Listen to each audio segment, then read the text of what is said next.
ಎಲ್ರಿಗೂ ನಮಸ್ಕಾರ. ಗೆಳತಿ ಯೂಟ್ಯೂಬ್ ಚಾನಲ್ಗೆ ಮತ್ತೊಮ್ಮೆ ಸ್ವಾಗತ. ಬನ್ನಿ ಸ್ನೇಹಿತರೆ, ಇದೊಂದು ರಿಕ್ವೆಸ್ಟೆಡ್ ವಿಡಿಯೋ.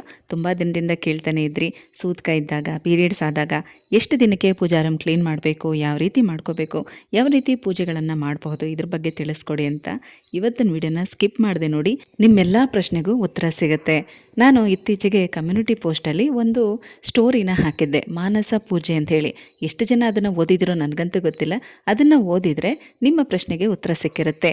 ಯಾಕಂದರೆ ನಾವು ಮನಸ್ಸಿನಲ್ಲಿ ಪೂಜೆ ಮಾಡೋದಕ್ಕೆ ತುಂಬಾ ಮಹತ್ವ ಇದೆ ಮತ್ತು ಅದು ತುಂಬ ಶ್ರೇಷ್ಠವಾದದ್ದು ಕೂಡ. ಹಾಗಾಗಿನೇ ನೋಡಿ, ಈಗ ಧ್ಯಾನ ಮಾಡೋದಾಗಿರ್ಬೋದು ಅಥವಾ ನಾವು ಅಫರ್ಮೇಷನ್ಗಳನ್ನ ಮಾಡ್ತೀವಲ್ವ, ಅದನ್ನು ಕೂಡ ನಿಶ್ಶಬ್ದವಾದಂಥ ಸಮಯದಲ್ಲಿ ಮತ್ತು ಮನಸ್ಸಿನಲ್ಲಿ ಅದನ್ನು ಪ್ರಾರ್ಥನೆ ಮಾಡ್ಕೊಳ್ತಾ ಇರ್ತೀವಿ, ಅದನ್ನು ಬೇಡ್ಕೊಳ್ತಾ ಇರ್ತೀವಿ. ಹಾಗಾಗಿ ಅದು ತುಂಬ ಬೇಗ ಈಡೇರುತ್ತೆ ಅಂತ ಅರ್ಥ. ಯಾರಾದರೂ ಇನ್ನೂ ಅದನ್ನು ಓದಿಲ್ಲ ಅಂದರೆ ಈಗಲೇ ಓದಿ, ನಿಮ್ಮ ಪ್ರಶ್ನೆಗೆ ಉತ್ತರ ಸಿಗುತ್ತೆ. ನಾವು ಯಾವುದೇ ಪೂಜೆ ವ್ರತನ ಮಾಡಲಿ, ಬೇರೆಯವರು ನೋಡಿ ಬೇರೆಯವರನ್ನು ಮೆಚ್ಚಿಸೋಕ್ಕೋಸ್ಕರ ಮಾಡೋದಕ್ಕಿಂತ ನಮ್ಮ ಮನಸ್ಸಿನಲ್ಲೇ ಮಾಡ್ತೀವಲ್ಲ, ಅದಕ್ಕೆ ಬೇಗನೆ ಫಲ ಸಿಗುತ್ತೆ. ಹಾಗಾಗಿನೇ ನೋಡಿ, ಆಗಿನ ಕಾಲದಲ್ಲಿ ಅಂದರೆ ಪುರಾತನ ಕಾಲದಲ್ಲಿ ತಪಸ್ಸನ್ನು ಮಾಡುವಂಥವ್ರು, ಧ್ಯಾನ ಮಾಡುವಂಥವ್ರು ಆದಷ್ಟು ಬೇಗ ಅವ್ರು ಅಂದ್ಕೊಂಡಿದ್ದೆಲ್ಲ ಸಿದ್ಧಿ ಮಾಡ್ಕೊಳ್ತಾಯಿದ್ರು, ಪಡ್ಕೊಳ್ತಾಯಿದ್ರು. ಆ ಭಗವಂತನ್ನೇ ಅವರು ಪ್ರತ್ಯಕ್ಷವಾಗಿ ನೋಡ್ತಾಯಿದ್ರು. ಅಂದರೆ ಧ್ಯಾನಕ್ಕೆ, ನಮ್ಮ ಮಾನಸ ಪೂಜೆಗೆ ಅಷ್ಟು ಮಹತ್ವ ಇದೆ ಅಂತ ಅರ್ಥ. ಬನ್ನಿ ಈಗ ಅದ್ರ ಬಗ್ಗೆ ವಿವರಿಸ್ತಾ ನಿಮ್ಮ ಪ್ರಶ್ನೆಗೆ ಉತ್ತರ ಕೊಡ್ತೀನಿ.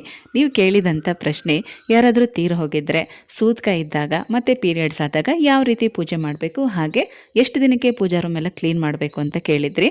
ಯಾರಾದರೂ ತೀರೋಗಿದ್ದರೆ ಅಂದರೆ ಅದು ಹೆಂಡತಿ ಕಡೆ ಅಥವಾ ಗಂಡನ ಕಡೆ, ಅದನ್ನು ಲೆಕ್ಕ ತಗೊಳ್ಳಿ. ಗಂಡನಿಗೆ ತುಂಬ ಹತ್ತಿರದವರಾಗಿದ್ದರೆ ನಿಮಗೆ ಸೂತ್ಕ ಇರುತ್ತೆ. ತುಂಬ ದೂರದ ಸಂಬಂಧಿ ಆಗಿದ್ದರೆ ಅದು ಸ್ವಲ್ಪ ಪರವಾಗಿಲ್ಲ ಅಂತಲೇ ಅನ್ಕೋಬೋದು. ಇನ್ನು ಹೆಂಡತಿ ಕಡೆ ಏನಾದರೂ ಆ ಥರ ಆಗಿದ್ದರೆ 3 ದಿನ ಸೂತ್ಕ ಇರುತ್ತೆ ಅಷ್ಟೇ. ಅವರು ಅದನ್ನು ಪಾಲಿಸ್ಬೇಕು ಅಂತೇನಿಲ್ಲ. ಕೆಲವರು ಒಂದೇ ದಿನ ಲೆಕ್ಕ ತಗೊಳ್ತಾರೆ ಮತ್ತು ಅದನ್ನೇನು ಆಚರಣೆ ಮಾಡೋದಿಲ್ಲ.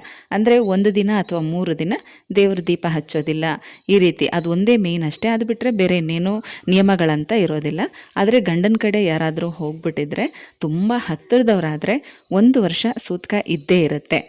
11 ದಿನ ಕಾರ್ಯ ಮುಗಿಯೋ ತನಕ ಮನೆಯಲ್ಲಿ ಸೂತ್ಕದ ವಾತಾವರಣನೇ ಇರುತ್ತೆ. ಪೂಜೆ ಮಾಡೋ ಹಾಗಿಲ್ಲ, ಹೊಸ ಬಟ್ಟೆಗಳು ಹಾಕೋ ಹಾಗಿಲ್ಲ, ಈ ರೀತಿ ಎಲ್ಲ ಇರುತ್ತೆ. 11 ದಿನದ ಕಾರ್ಯ ಆದಮೇಲೆ ಮನೆಯೆಲ್ಲ ಶುದ್ಧೀಕರಣ ಮಾಡ್ಕೋಬೇಕು. ಗೋಮೂತ್ರ ಎಲ್ಲ ಹಾಕಿ ಮನೆಗೆಲ್ಲ ಪ್ರೋಕ್ಷಣೆ ಮಾಡಿ, ಮನೆಯೆಲ್ಲ ಗುಡಿಸಿ ಒರೆಸಿ ಕ್ಲೀನ್ ಮಾಡಿ, ಬಟ್ಟೆಗಳನ್ನೆಲ್ಲ ವಾಶ್ ಮಾಡಿಕೊಂಡು ಪೂಜಾ ರೂಮನ್ನು ಅಷ್ಟೇ ಕ್ಲೀನ್ ಮಾಡ್ಕೋಬೇಕು. ಸ್ನಾನ ಮಾಡಿಕೊಂಡೇ ಈ ಎಲ್ಲ ಶುದ್ಧೀಕರಣದ ಕೆಲಸಗಳನ್ನು ಮಾಡ್ಕೋಬೇಕು. ಇನ್ನು ದೇವ್ರ ಮನೆ ಕ್ಲೀನ್ ಮಾಡುವಾಗಲೂ ಕೂಡ ಅಷ್ಟೇ ಗೋಮೂತ್ರ, ಸ್ವಲ್ಪ ಅರಿಶಿನ ಪುಡಿ ಇದನ್ನೆಲ್ಲ ಹಾಕ್ಕೊಂಡು ಪೂಜಾ ರೂಮೆಲ್ಲ ಕ್ಲೀನ್ ಮಾಡಬೇಕು. ಪೂಜಾ ಸಾಮಗ್ರಿಗಳನ್ನೆಲ್ಲ ತೊಳೆದು ಜೋಡಿಸ್ಕೋಬೇಕು. ಮತ್ತು ಒಂದು 12ನೇ ದಿನಕ್ಕೆ ಅಂದರೆ ತಿಥಿ ಕಾರ್ಯ ಮುಗಿದ ಮೇಲೆ ನೀವು ಈ ರೀತಿ ಮನೆಯೆಲ್ಲ ಕ್ಲೀನ್ ಮಾಡಿಕೊಂಡು ನೀವು ಪೂಜೆ ಮಾಡಬಹುದು. ಆದರೆ 1 ವರ್ಷದ ತನಕ ನೈವೇದ್ಯನ ಇಡೋ ಹಾಗಿಲ್ಲ. ಅಂದರೆ ಈಗ ನಾವು ಯಾವುದೇ ಹಬ್ಬ ಆಗಿರಲಿ, ಪೂಜೆಗಳು ವ್ರತಗಳನ್ನು ಮಾಡಿದಾಗ ಸಜ್ಜಿಗೆ, ಅವಲಕ್ಕಿ ಈ ರೀತಿ ಸಿಹಿ ಪದಾರ್ಥಗಳನ್ನು ಮನೇಲಿ ಮಾಡಿಡ್ತೀವಲ್ಲ, ಪೊಂಗಲ್ಲು, ಪಾಯಸ ಅಂಥದ್ದೆಲ್ಲ ಏನು ಮಾಡೋ ಹಾಗಿಲ್ಲ. ಹಣ್ಣುಗಳನ್ನು ಇಟ್ಟು ನೀವು ಪೂಜೆ ಮಾಡಬಹುದು. ಹಾಗೆ ಯಾವುದೇ ಹಬ್ಬದಲ್ಲಿ ತೆಂಗಿನಕಾಯನ್ನು ಒಡೆದು ಪೂಜೆ ಮಾಡೋ ಹಾಗಿಲ್ಲ. ಜಸ್ಟ್ ಹಾಗೆ ಬಾಳೆಹಣ್ಣು ಮಾತ್ರ ನೈವೇದ್ಯ ಮಾಡಿ ಪೂಜೆ ಮಾಡ್ಬೋದು. ತೆಂಗಿನಕಾಯಿ ಕಳಸ ಇಡೋರು ತೆಂಗಿನಕಾಯಿ ಕಳಸ ಇಟ್ಟು ಪೂಜೆ ಮಾಡಬಹುದು. ಆದರೆ ದೇವರಿಗೆ ಕಾಯಿ ಹೊಡೆಯೋ ಹಾಗಿಲ್ಲ. ಪ್ರತಿದಿನ ಮನೇಲಿ ಪೂಜೆ ಮಾಡ್ಬೋದು, ಮಂತ್ರ ಸ್ತೋತ್ರ ಎಲ್ಲನೂ ಕೂಡ ಪಾರಾಯಣ ಮಾಡ್ಬೋದು. ಆದರೆ ಯಾವುದೇ ವ್ರತಗಳನ್ನು ನೀವು ಶುರು ಮಾಡೋ ಹಾಗಿಲ್ಲ. ಸೂತ್ಕಕ್ಕೂ ಮೊದಲು ನೀವು ಯಾವುದಾದ್ರೂ ವ್ರತನ ಶುರು ಮಾಡಿದರೆ, ನೀವು ಎಷ್ಟು ವಾರ ಮಾಡಿದ್ದೀರಾ, ಎಷ್ಟು ದಿನ ಮಾಡಿದ್ದೀರಾ ಅಷ್ಟಕ್ಕೆ ಸ್ಟಾಪ್ ಮಾಡಿಬಿಡಿ. ಮತ್ತು ನೀವು 1 ವರ್ಷ ಆದಮೇಲೆ ಬೇಕಾದರೆ ಹೊಸದಾಗಿ ಪ್ರಾರಂಭ ಮಾಡಬಹುದು. ಮತ್ತು ಈ ರೀತಿ ಸೂತ್ಕದ ಸಮಯದಲ್ಲಿ ನೀವು ಪೂಜೆಗೆ ಉಪಯೋಗಿಸ್ತಾ ಇದ್ದಂಥ ಅರಿಶಿನ, ಕುಂಕುಮ, ಊದ್ಬತ್ತಿ, ಕರ್ಪೂರ ಮತ್ತು ದೀಪದ ಎಣ್ಣೆ ಇದನ್ನು ಉಪಯೋಗಿಸ್ತಾ ಇದ್ದಂಥದ್ದನ್ನು ಹೊರಗಡೆ ಹಾಕಬೇಕು. ಹೊಸದಾಗಿ ತಂದು ಮತ್ತೆ ನೀವು ಉಪಯೋಗಿಸ್ಬೇಕು. ಅಥವಾ ಮನೆಯಲ್ಲೇ ಹೊಸದನ್ನು ನೀವು ಇಟ್ಕೊಂಡಿದ್ರೆ, ಇನ್ನೂ ಪ್ಯಾಕೆಟ್ಗಳು ಓಪನ್ ಮಾಡಿಲ್ಲ, ಅದನ್ನು ಹಾಗೆ ಏನಾದ್ರು ಇಟ್ಟಿದ್ರೆ ಅಂಥದ್ದನ್ನು ಬೇಕಾದರೆ ಉಪಯೋಗಿಸಿ. ಆಲ್ರೆಡಿ ಪ್ಯಾಕೆಟ್ ಓಪನ್ ಮಾಡಿ ಯೂಸ್ ಮಾಡ್ತಾ ಇರೋವಂಥದ್ದನ್ನು ಮತ್ತೆ ಉಪಯೋಗಿಸೋ ಹಾಗಿಲ್ಲ, ಅದನ್ನೆಲ್ಲ ಹೊರಗಡೆ ಹಾಕಬೇಕು. ಈ ರೀತಿ ತುಂಬ ಹತ್ತಿರದವ್ರು ಯಾರಾದರೂ ತೀರು ಹೋಗಿದ್ದಾಗ 1 ತಿಂಗಳ ತನಕ ಯಾವುದೇ ಶುಭ ಕಾರ್ಯಗಳಿಗೆ ಮತ್ತು ದೇವಸ್ಥಾನಗಳಿಗೆ ಹೋಗೋ ಹಾಗಿಲ್ಲ. 1 ತಿಂಗಳ ಆದಮೇಲೆ ಮೊದಲು ಯಾವುದಾದ್ರೂ ದೇವಸ್ಥಾನಕ್ಕೆ ಹೋಗಬೇಕು. ನಿಮ್ಮ ಮನೆ ದೇವರು ಅಥವಾ ಯಾವುದೇ ತೀರ್ಥಕ್ಷೇತ್ರಕ್ಕೆ ಹೋಗಿ 1 ರಾತ್ರಿ ಅಲ್ಲೇ ಮಲಗಿದ್ದು ಬೆಳಗ್ಗೆ ಸೂರ್ಯೋದಯಕ್ಕೂ ಮೊದಲೇ ನದಿ ಸ್ನಾನ ಮಾಡಿ, ಆಮೇಲೆ ಆ ದೇವರ ದರ್ಶನ ಮಾಡಿಕೊಂಡು ಪೂಜೆ ಮಾಡಿಸ್ಕೊಂಡು ಬಂದ ಮೇಲೆ ನೀವು ಬೇರೆಯವ್ರ ಮನೆಗೆ ಹೋಗೋದು ಅಥವಾ ಯಾವುದಾದ್ರೂ ಶುಭ ಕಾರ್ಯಗಳಿಗೆ ಹೋಗೋದು, ದೇವಸ್ಥಾನಗಳಿಗೆ ಹೋಗೋದು ಎಲ್ಲನೂ ಕೂಡ ಮಾಡ್ಬೋದು. ಆದರೆ ಇದಂತೂ ಮಾಡಲೇಬೇಕು. 3 ತಿಂಗಳು ಒಳಗಾಗಿ ತೀರ್ಥಕ್ಷೇತ್ರಗಳಿಗೆ ಹೋಗಿ ನದಿ ಸ್ನಾನ ಮಾಡಲೇಬೇಕು.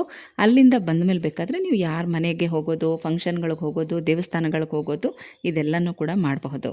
ಮತ್ತು ಯಾವುದೇ ಹಬ್ಬ ಬರಲಿ, ಹುಟ್ಟಿದಬ್ಬ, ಆ್ಯನಿವರ್ಸರಿ ಈ ಥರದ್ದು ಏನೇ ಇದ್ದರೂ ಕೂಡ ಹೊಸ ಬಟ್ಟೆ ಹಾಕೋ ಹಾಗಿಲ್ಲ. ಹೊಸ ಬಟ್ಟೆ ತೊಗೊಂಡ್ರೂ ಕೂಡ ಅದನ್ನು ನೀರಲ್ಲಿ ಹಾಕಿ ಒಣಗಿಸಿ ಆಮೇಲೆ ಹಾಕೋಬೇಕು, ಅಥವಾ ಬೇರೆ ಯಾರಿಗಾದರೂ ಹಾಕಿಸಿ ಆಮೇಲೆ ನೀವು ಹಾಕೋಬೇಕು, ಅಥವಾ ಹಸುವಿನ ಮೇಲೆ ಹಾಕಿ ಆಮೇಲೆ ನೀವು ಉಪಯೋಗಿಸ್ಬೋದು, ಅಥವಾ ಮನೆಯ ಮೇನ್ ಡೋರ್ ಇರುತ್ತಲ್ಲ ಬಾಗಿಲ ಮೇಲೆ ಹಾಕಿ ಆಮೇಲೆ ನೀವು ಉಪಯೋಗಿಸ್ಬೇಕು. ಈ ರೀತಿ 1 ವರ್ಷದ ತನಕ ನೀವು ಪಾಲನೆ ಮಾಡಲೇಬೇಕು. ಯಾಕೆ ಅಂತಂದರೆ ಈಗ ಯಾರಾದರೂ ಹೋಗಿಬಿಟ್ರೆ ಒಂದು ರೀತಿ ಮನಸ್ಥಿತಿ ಆಗಿರ್ಬೋದು, ಮನಸ್ಥಿತಿ ಆಗಿರ್ಬೋದು, ದುಃಖದ ವಾತಾವರಣ ಇರುತ್ತೆ. ಹಾಗಾಗಿ ಇಂಥ ಒಂದು ದುಃಖದ ಮನಸ್ಥಿತಿಯಲ್ಲಿ ಪೂಜೆ ಪುನಸ್ಕಾರ ವ್ರತ ಆಚರಣೆ ಅಂತ ಮಾಡೋದು ಬೇಡ ಅನ್ನೋ ಕಾರಣಕ್ಕೆ ಈ ರೀತಿ ನಿಯಮಗಳನ್ನು ಮಾಡಿರುವಂಥದ್ದು. ಆದರೆ ಇದನ್ನು ಪಾಲಿಸಲೇಬೇಕು. ಆದರೂ ಕೂಡ ಕೆಲವರೆಲ್ಲ ಮಾಡ್ಬೋದಾ ನಾನು ಶುರು ಮಾಡಿಬಿಟ್ಟಿದ್ದೀನಿ ಅಂತೆಲ್ಲ ಕೇಳ್ತಾ ಇರ್ತೀರಾ. ದೇವರು ಎಲ್ಲೂ ಹೋಗೋದಿಲ್ಲ, ಇದ್ದಲ್ಲೇ ಇರ್ತಾರೆ, ನಮ್ಮ ಮನಸ್ಸಿನಲ್ಲೇ ಇರ್ತಾರೆ. ಹಾಗಾಗಿ ಇದೆಲ್ಲ ಮುಗಿದ ಮೇಲೆ ಮತ್ತೆ ನಾವು ಪ್ರಾರಂಭ ಮಾಡಬಹುದು ಅಲ್ವಾ. ಅದಕ್ಕೆ ನಾನು ಹೇಳಿದ್ದು, ಪ್ರತ್ಯಕ್ಷವಾಗಿ ನಾವು ಏನೋ ಮಾಡೋದಕ್ಕಾಗಲಿಲ್ಲ ಅಂದರೂ ನಮ್ಮ ಮನಸ್ಸಿನಲ್ಲಿ ನಾನು ಇದನ್ನೆಲ್ಲ ಮಾಡ್ತಾ ಇದ್ದೀನಿ ದೇವ್ರಿಗೆ ಅಂತ ನೆನೆಸ್ಕೊಂಡು ಪ್ರತಿಯೊಂದನ್ನು ಕೂಡ ನಮ್ಮ ಮನಸ್ಸಿನಲ್ಲೇ ಮಾಡಬಹುದು. ದೇವ್ರ ಮನೇಲಿ ಕೂತಾಗ ನಾನು ಇವತ್ತು ನಿನಗೆ ಇದನ್ನು ನೈವೇದ್ಯ ಇಡ್ತಾ ಇದ್ದೀನಿ ಅಂತ ನಮ್ಮ ಮನಸ್ಸಿನಲ್ಲೇ ಅಂದ್ಕೊಳ್ಳೋಣ. ನಾನಿವತ್ತು ಈ ಥರ ಹೂವನ್ನೆಲ್ಲ ಹಾಕಿ ಈ ರೀತಿ ವ್ರತ ಮಾಡ್ತಾ ಇದ್ದೀನಿ, ಈ ರೀತಿ ಪೂಜೆ ಮಾಡ್ತಾ ಇದ್ದೀನಿ ಅಂತ ನಮ್ಮ ಮನಸ್ಸಿನಲ್ಲೇ ನಾವು ಪೂಜೆ ಮಾಡಿದ್ರೂ ಕೂಡ ಭಗವಂತ ಸ್ವೀಕರಿಸ್ತಾರೆ. ಪರಮಾತ್ಮನಿಗೆ ಎಲ್ಲನೂ ಕೂಡ ಗೊತ್ತಾಗುತ್ತೆ, ಎಲ್ಲನೂ ಅರ್ಥ ಆಗುತ್ತೆ. ಯಾಕಂದರೆ ಪ್ರತಿಯೊಂದು ಸ್ಥಿತಿ ಗತಿ ಪರಿಸ್ಥಿತಿಗೂ ಕೂಡ ಭಗವಂತನೇ ಕಾರಣ. ಇಂಥ ಪರಿಸ್ಥಿತಿಲಿ ನಾವು ಪೂಜೆ ಮಾಡಲಿಲ್ಲ ಅಂತ ಭಗವಂತ ಕೋಪ ಮಾಡ್ಕೊಳ್ಳೋದಿಲ್ಲ. ಆದರೆ ನೀವು ದಯವಿಟ್ಟು ಆ ಥರ ಪಟ್ಟು ಮಾಡಲೇಬೇಕು, ವ್ರತ ಶುರು ಮಾಡಿಬಿಟ್ಟಿದ್ದೀನಿ, ಸೂತ್ಕ ಮುಗಿದ್ಮೇಲೆ ನಾನು ಮಾಡ್ಕೊಳ್ತೀನಿ, ಈ ಥರ ಎಲ್ಲ ತಪ್ಪು ಮಾಡೋಕ್ಕೆ ಹೋಗಬೇಡಿ. 1 ವರ್ಷದ ತನಕ ಏನೂ ಮಾಡೋ ಹಾಗಿಲ್ಲ. ವರ್ಷದ ಕಾರ್ಯ ಮುಗಿದ್ಮೇಲೆ ಮೊದಲಿನಂತೆ ನೀವೆಲ್ಲನೂ ಕೂಡ ಆಚರಣೆ ಮಾಡಬಹುದು. ಹಾಗೆ ಪಿತೃಪಕ್ಷ ಒಂದನ್ನು ಬಿಟ್ಟು ಮಹಾಲಯ ಅಮಾವಾಸ್ಯೆನಲ್ಲಿ ಹಿರಿಯರ ಪೂಜೆಗಳು ಏನು ಮಾಡ್ತಾರೆ ಅದನ್ನು ಬೇಕಾದರೆ ಮಾಡ್ಕೊಂಡು ಹೋಗ್ಬೋದು. ಅದನ್ನು ಬಿಟ್ಟು ಬೇರೆ ಯಾವುದೇ ಪೂಜೆ ಕಾರ್ಯಗಳು ಹೊಸದಾಗಿ ಪ್ರಾರಂಭ ಮಾಡೋ ಹಾಗಿಲ್ಲ. ಈಗ ನಿಮ್ಮ ಪ್ರಶ್ನೆಗೆ ಉತ್ತರ ಸಿಕ್ಕಿದೆ ಅಂದ್ಕೊಂಡಿದ್ದೀನಿ. ಇನ್ನು ಪೀರಿಯಡ್ಸ್ ಆದಂಥವರು ಕೂಡ ಅಷ್ಟೇ 5 ದಿನದ ತನಕ ಏನೂ ಮಾಡೋ ಹಾಗಿಲ್ಲ. ಏನಕ್ಕೆ ಅಂದರೆ ಈಗ ದೇಹದಲ್ಲಿ ಆಗುವಂಥ ಹಾರ್ಮೋನ್ ಇಂಬ್ಯಾಲೆನ್ಸ್, ಆ ಟೈಮಲ್ಲಿ ಸುಸ್ತು, ಹೊಟ್ಟೆ ನೋವು, ಸೊಂಟ ನೋವು, ತಲೆನೋವು, ಒಬ್ಬೊಬ್ರಿಗೂ ಒಂದೊಂದು ರೀತಿ ಸಮಸ್ಯೆ ಇರುತ್ತೆ. ಇಂಥ ಸಮಸ್ಯೆ ಮಧ್ಯದಲ್ಲಿ ನೀವೇನೋ ಹಬ್ಬ ಬರುತ್ತೆ, ವ್ರತ ಶುರು ಮಾಡಿಬಿಟ್ಟಿದ್ದೀರಾ, 3 ದಿನ ಆಗಿದೆ, 4 ದಿನ ಆಗಿದೆ, ನಾನೂ ಮಾಡ್ತೀನಿ ಅಂತ ವಿಪರೀತ ಆಯಾಸ ಮಾಡ್ಕೊಳ್ಳೋದು, ಟೆನ್ಷನ್ ಮಾಡ್ಕೊಳ್ಳೋದು ಮಾಡ್ಕೋಬೇಡಿ. ಇದೆಲ್ಲ ಕೂಡ ನಿಮ್ಮ ಆರೋಗ್ಯದ ಮೇಲೆ ಪರಿಣಾಮ ಬೀರುತ್ತೆ. ಈ ಕಾರಣಕ್ಕೇ 5 ದಿನ ಬಿಟ್ಟು 6ನೇ ದಿನದಿಂದ ಶುರು ಮಾಡ್ಬೋದು ಅಂತ ಹೇಳಿರೋದು. ಆದರೆ ಕೆಲವೊಂದು ಪೂಜೆಗೆ ಇದೆಲ್ಲ ಏನು ನಿಯಮ ಇಲ್ಲ, ಮಾಡಬಹುದು. 3 ದಿನ ಆದರೆ ಮಾಡಬಹುದು.